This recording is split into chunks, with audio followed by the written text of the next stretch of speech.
Do white Britons owe black Britons reparations? This week, Chris Bayliss and I discuss Sam Rubinstein's review of new books by Lenny Henry and Nigel Biggar on Britain's colonial history and how that impacts inter-ethnic relations today.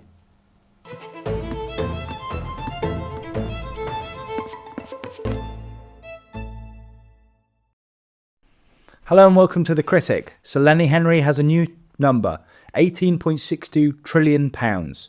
That's it, he says in the Big Payback, his effort to repackage Ta-Nehisi Coates' arguments for Britain. Mind blown. Pow.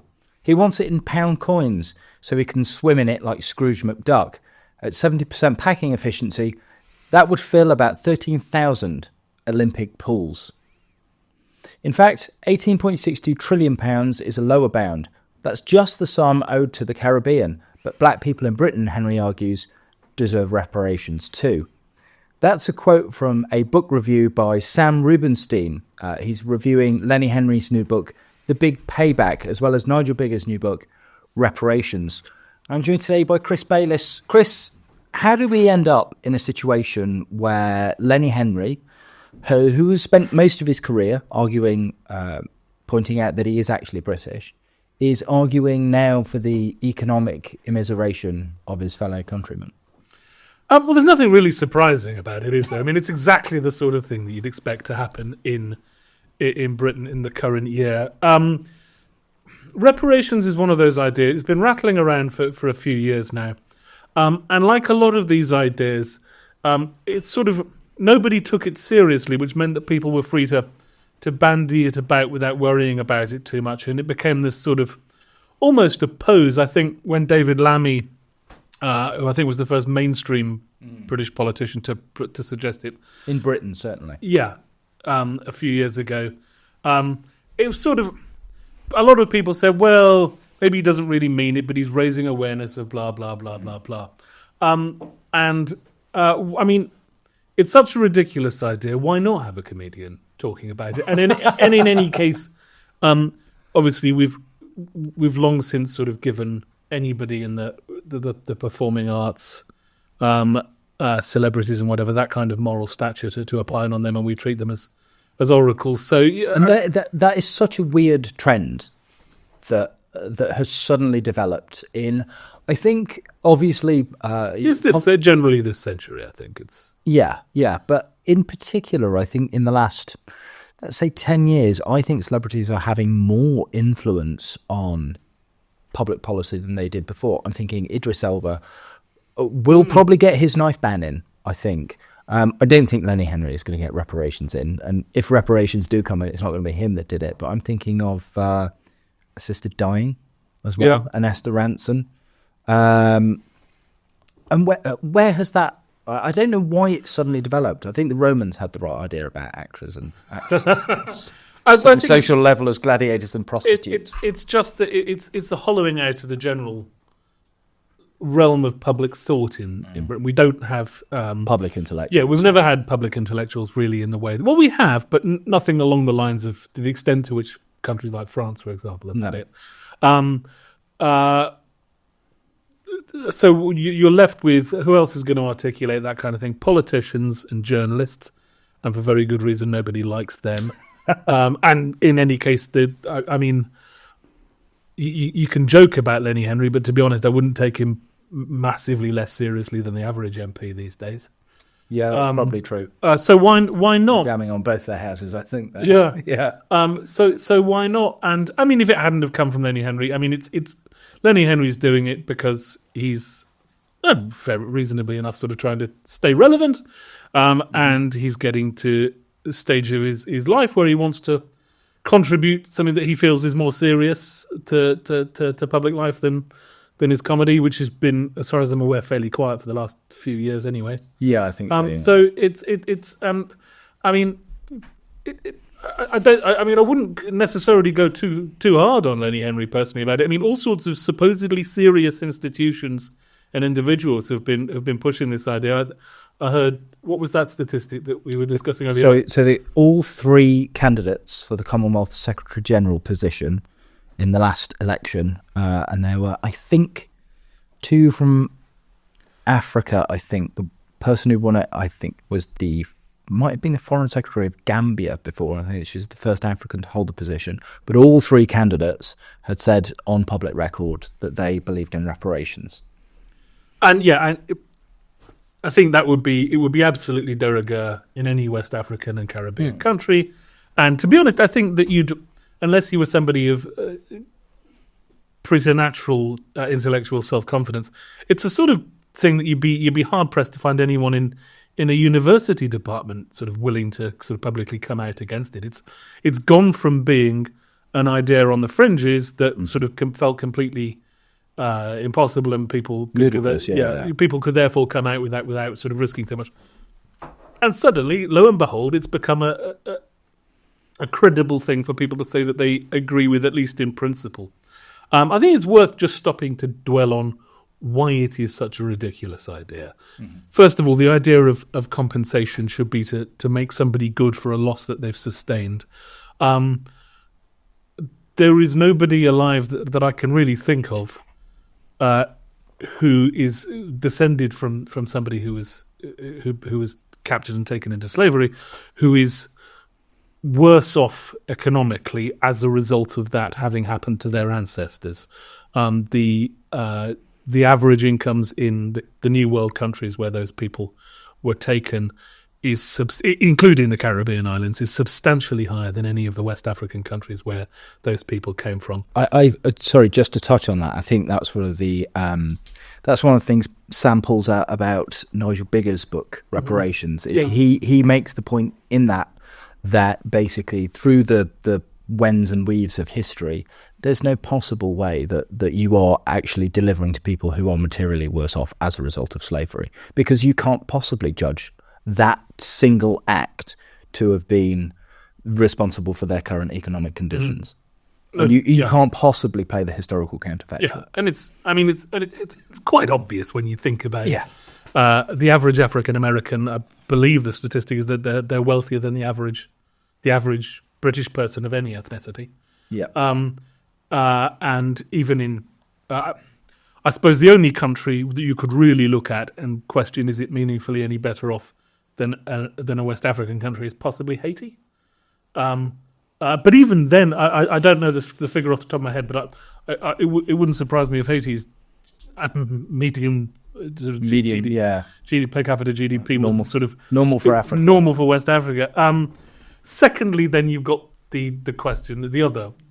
But I mean, all of this stuff is patently obvious. It shouldn't. I mean, Nigel Biggar's book, which Sam references in his piece, and I'm sure it's an extremely interesting and well-written book. It certainly says it, but it shouldn't. You don't need to write tomes to point out A, that people in the New World are better off than people in West Africa, and B, there's the whole can of worms about the fact that all of these people were supplied by other West Africans, many of whom interior slave traders, essentially, and many of whom became very wealthy, and often a lot of that elite sort of went on to become the new elites of West African countries, and obviously, of course, nobody's looking at those people, because actually they've not ended up being particularly wealthy, because that's not how wealth is generated. No, and I think that speaks to what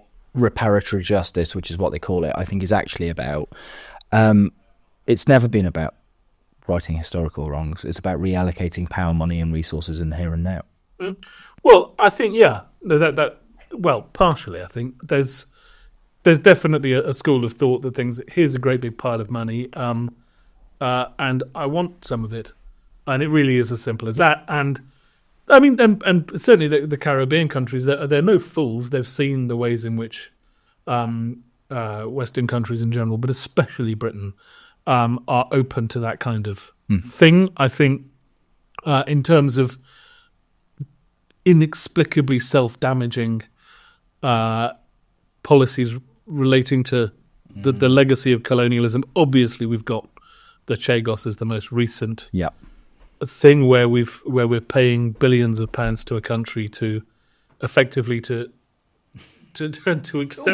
accept and then lease us back some territory that they never administered, and which no concrete legal No. judgment on.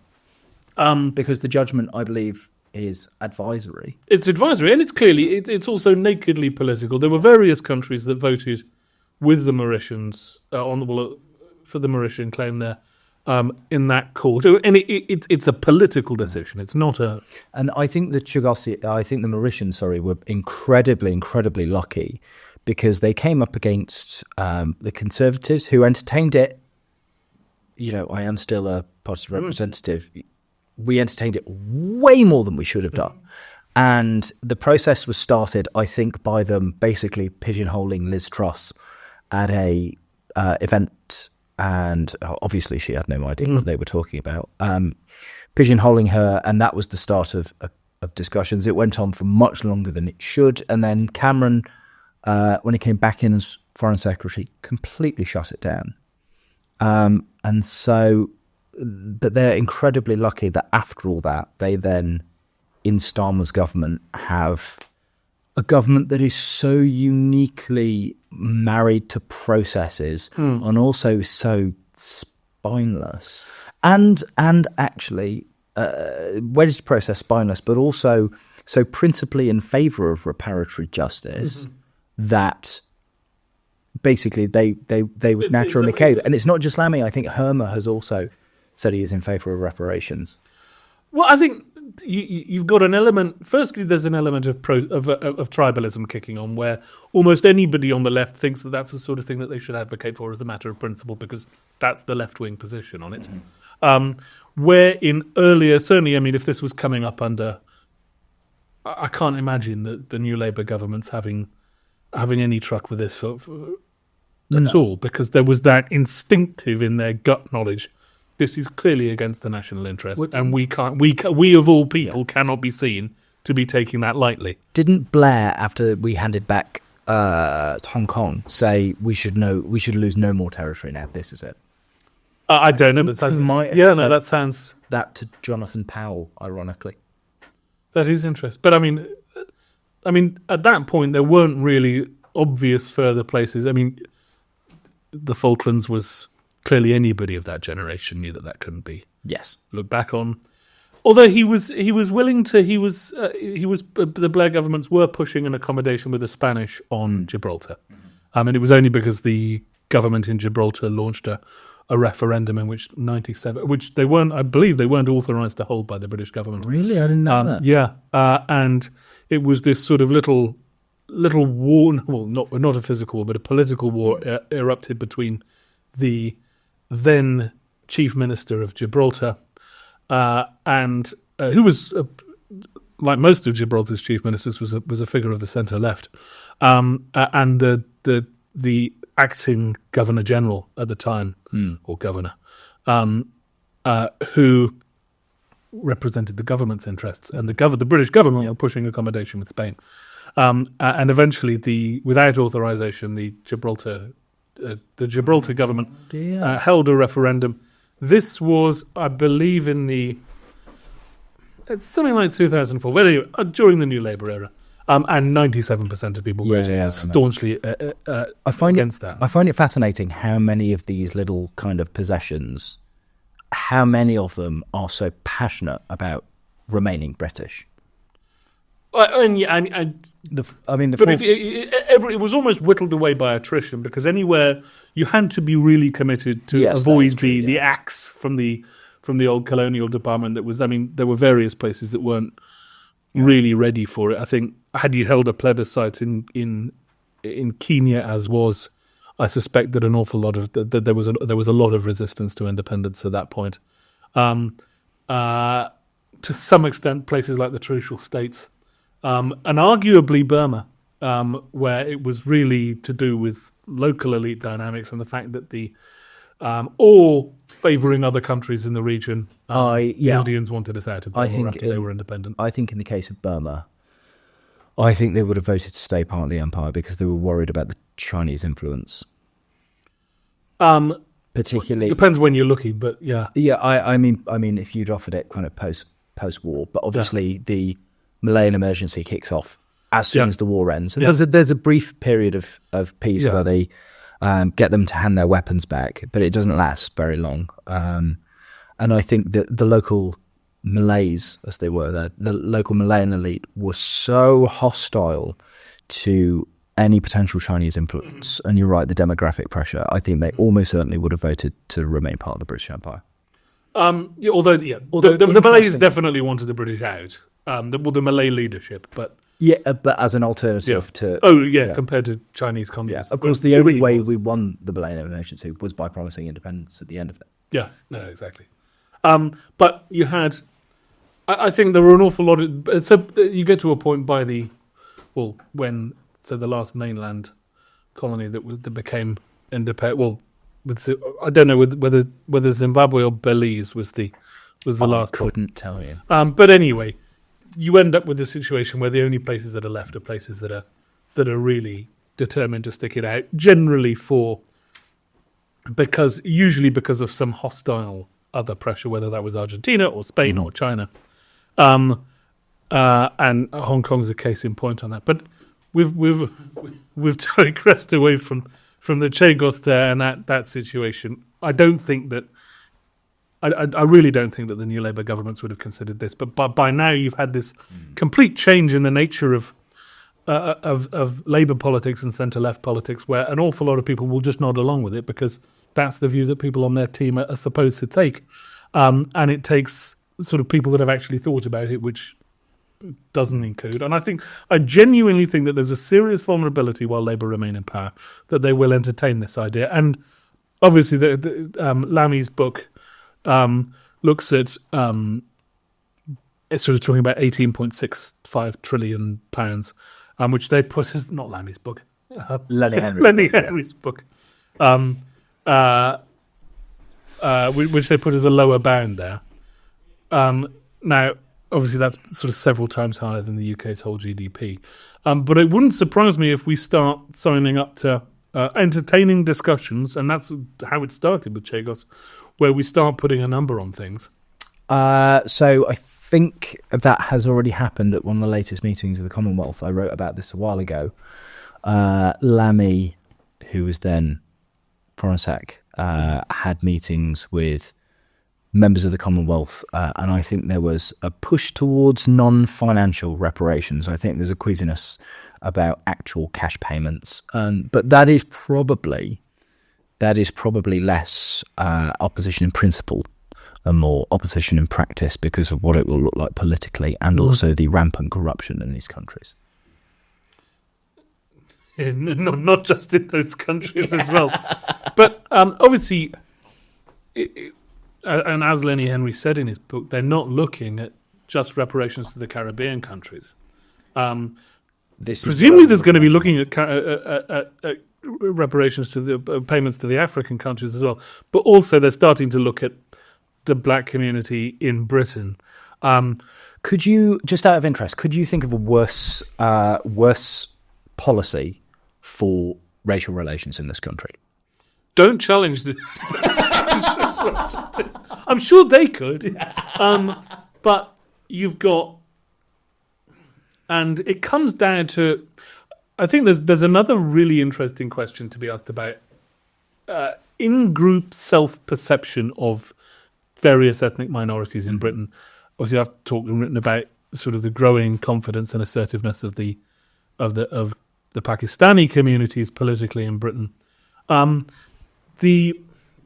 The black, and speaking specifically about the Afro-Caribbean community that arrived in the 1950s, 60s, distinct from the more recent African levels, I think is quite interesting because, obviously there is a huge amount of self-identification as a visible minority and of that sort of cultural history. But at the same time, they've really always thought of themselves and been thought of by British society, certainly over the last 50 years, as much more authentically and naturally British than we've ever thought, even in the most politically correct of circles, than people have ever thought about, say, the South Asian diaspora groups.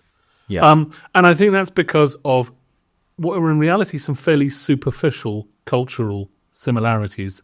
Roughly speaking, the English and the Jamaicans or Trinidadians or wherever they were from, we kind of had a similar idea of what a good time looked like. Cricket, beer, music, people mixed in the pubs, and there's been obviously there's been a tradition of mixed race couples that's far more embedded than I think with other groups, and I would say certainly I think the Afro-Caribbeans are culturally the best integrated migrant group. Well, they are and they aren't. I think as in post-war. Yeah. Certainly, we can't include, Irish immigrants in. But you can't. I think you can't. It's very difficult to untie cultural integration from economic integration, and on a range of things, economically and socially, the standard story of Afro-Caribbean migration to Britain has been an unmitigated failure in terms of integration. You've had a community that was generally found work in inner city areas. Then that, because of economic change, those jobs disappeared. The white people that they worked with left those cities, and there was the general retreat to lighter industry higher up the value chain, outside of the city. So, where, for example, white people in East London or in Birmingham can move to Essex or to Warwickshire, the black communities generally didn't. Because they didn't have that, either the cultural or the financial wherewithal to do it. Yeah. They then found themselves surrounded by other new immigrant groups moved in, mainly Asian groups. The black communities then found themselves surrounded by Asian communities with whom they had a far lower, even a superficial cultural similarity. And without those access to jobs, you get these generational crises, low educational attainment, there's a complete lack of any economic model, and then in more recent decades this very damaging socio-criminal phenomenon where that sort of it's vastly larger than the number of people who are involved in criminal activity or gang type of activity at all. That's sort of become the default cultural milieu, platonic ideal almost. Do you think that's influenced by America? I think it's based on a pastiche of American culture, and I think that there's an American influence there, but there's definitely a decidedly British. Yeah, in that way, actually, they are very, very, very British, very well integrated into Britain, because that is certainly something that all white Britons do is take off pastiches of American culture and then kind of Briticize it, and then obviously it goes back the other way. But I think, and particularly given the timescales, so I'm thinking about the emergence of rap music. Obviously, that's kind of mid-'80s, but gets popular into the '90s and 2000s, and that kind of coincides with that trend. I think. But I think if you look at individuals, Lenny Henry's an example of this. Ian Wright, Frank Bruno, these were people who were. They really look and in terms of their humor, in terms of their the cadence, the pitch and tone of their voice.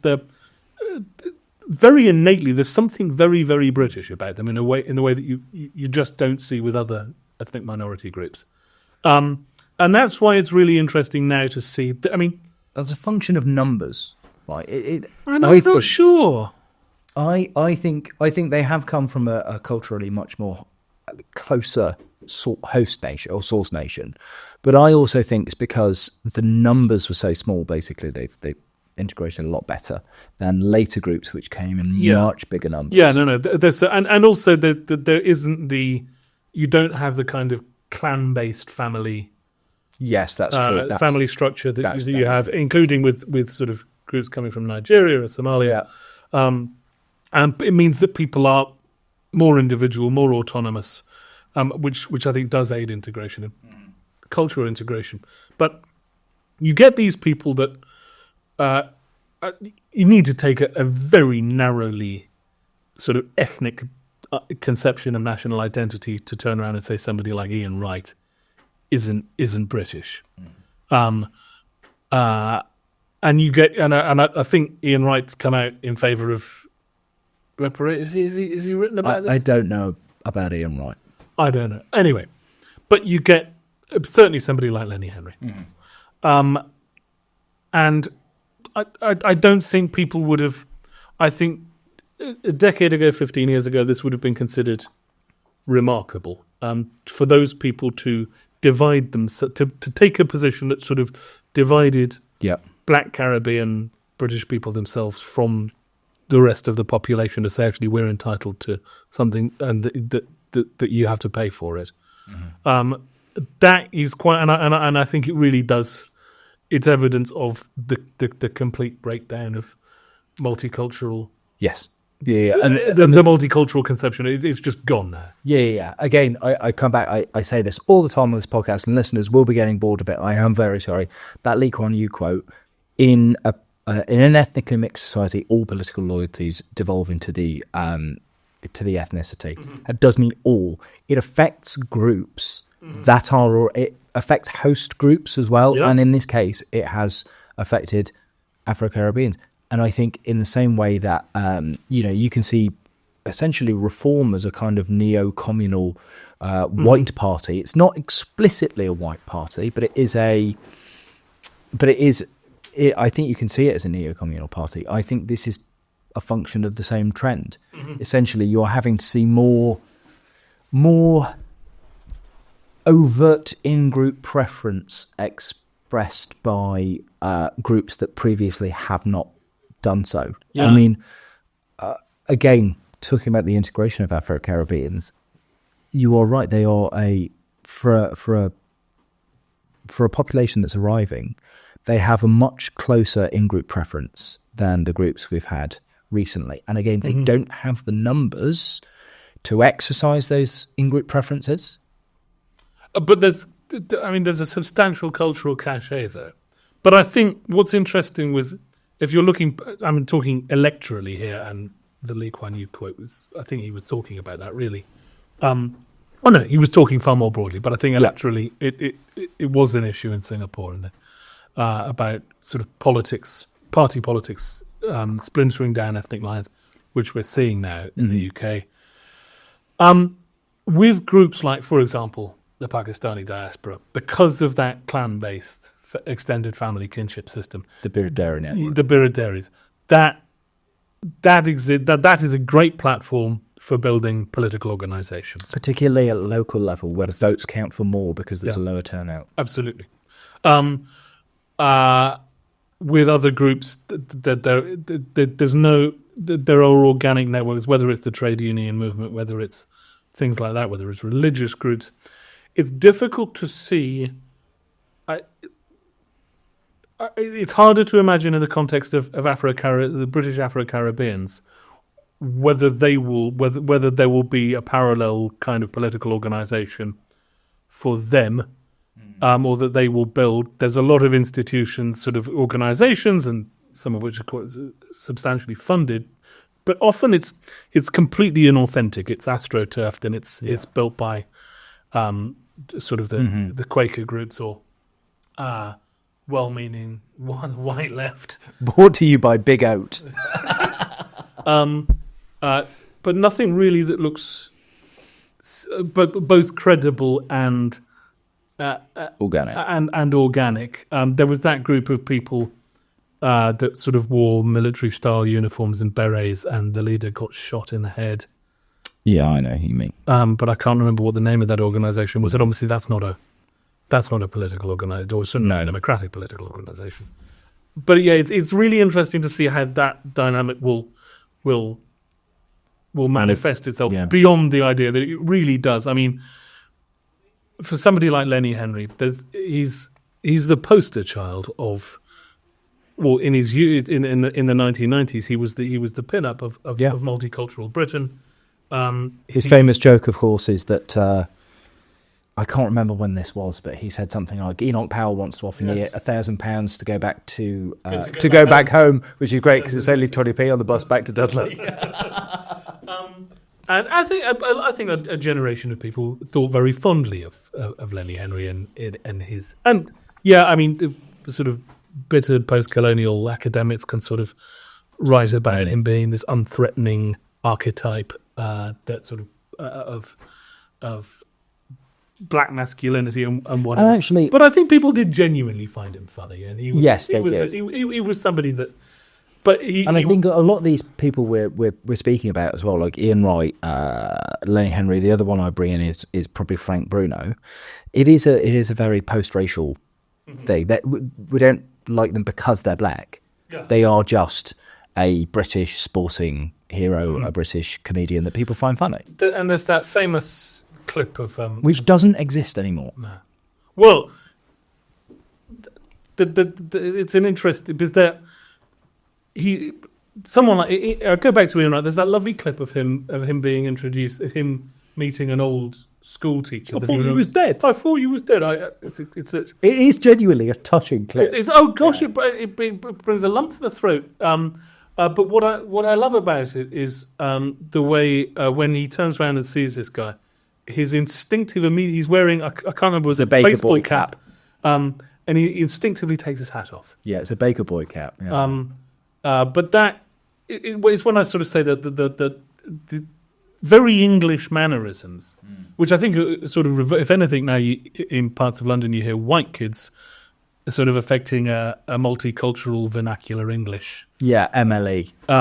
Which people of Ian Wright's generation don't do. He's sort of very Cockney in a lot of ways. Yes. Yeah. But I think, going back to Lenny Henry, the fact that you get somebody who was such a poster child for multicultural, multiracial British identity now coming out, and I think, is it since BLM? Is it since 2020? But the wheels have completely come off. I suppose, is there a way for it to come back? I want to come back onto the Commonwealth eventually, because I want a discussion about whether we should leave. But do you think there's a way to come back from that? So I was reading a piece that's influenced me quite a lot by John Gray in another magazine. They do exist.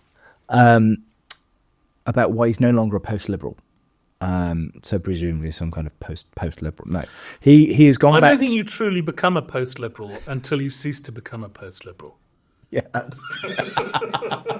it's something you can only. It's like being a collaborator. It's sort of something you've only realised you've done after the fact. Post-liberal is just a post-liberal who's been bugged by reality. So, but he talks basically about the project that we had is dead and gone. And the only solution now is for essentially a return to kind of Hobbesian liberalism with a revivified, re-strengthened Leviathan that essentially, rather than allowing kind of communities to entrench themselves, keeps them in a modus vivendi. And he says basically the state's role is there then to, if somebody wants to leave that community, the state will allow them to do. That's the end of the free section of the Critic Show, but the conversation goes on. If you'd like to hear the full episode, subscribe at outpoststudios.net.